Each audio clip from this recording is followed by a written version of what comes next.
A mysterious monument in Cornwall has been discovered to be 5,000 years old, 4,000 years older than previously thought. The rectangular bank of earth and stone known as King Arthur's Hall is located in a remote area of Bodmin Moor.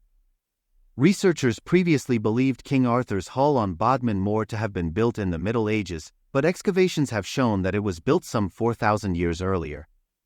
Historic England has designated the site as at risk due to the growth of vegetation surrounding it.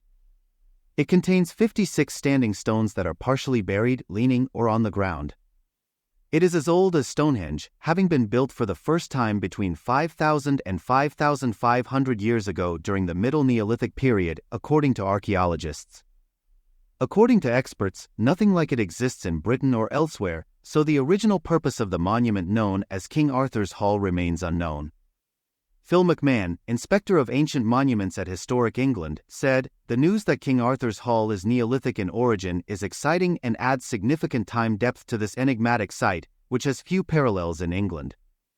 An excavation was carried out at the site as part of Cornwall National Landscapes' a monumental improvement project. It commissioned the Cornwall Archaeological Unit (CAU) to carry out archaeological investigations to determine its age, use, and longer-term conservation needs.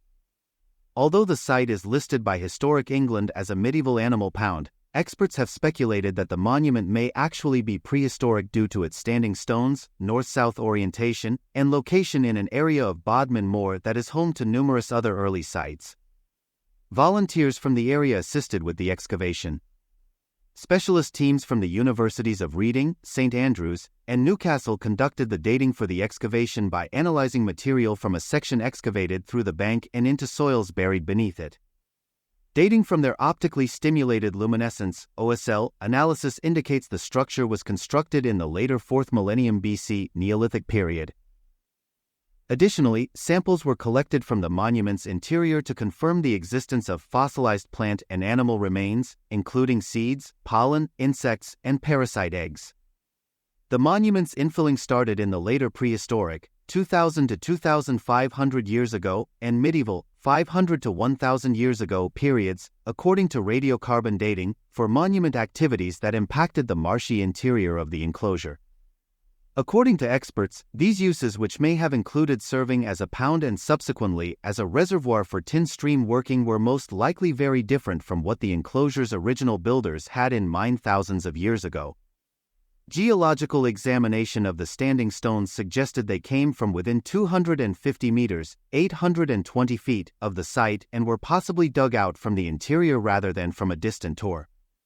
But while rectangular monuments do exist and possible uses may have included gatherings of local communities for ceremonies and rituals, there is still uncertainty about the original purpose of the site. Pete Herring, president of the Cornwall Archaeological Society, said, "The romantic-sounding 16th-century name King Arthur's Hall tells us that here is a place regarded by the moorland community as something ancient and unfathomable, like other sites attributed to Arthur." Science has responded to that name's challenge, providing a very early date of origin and two other dates, later prehistoric and medieval, when there was activity at the enclosure. The monument retains its mystery. There are no Neolithic parallels for a stone-lined sunken and embanked rectangular enclosure, possibly watery. We may presume it was a sacred site, a place for gatherings, for rituals or ceremonies, but perhaps Neolithic people made and used it for very different purposes. A management plan for the site is being developed in partnership with Historic England, Natural England, the landowner, and the Hamatethi commoners. The excavation and the scientific analyses were made possible with funding from the National Lottery Heritage Fund, Historic England, Cornwall Council, and Cornwall Heritage Trust.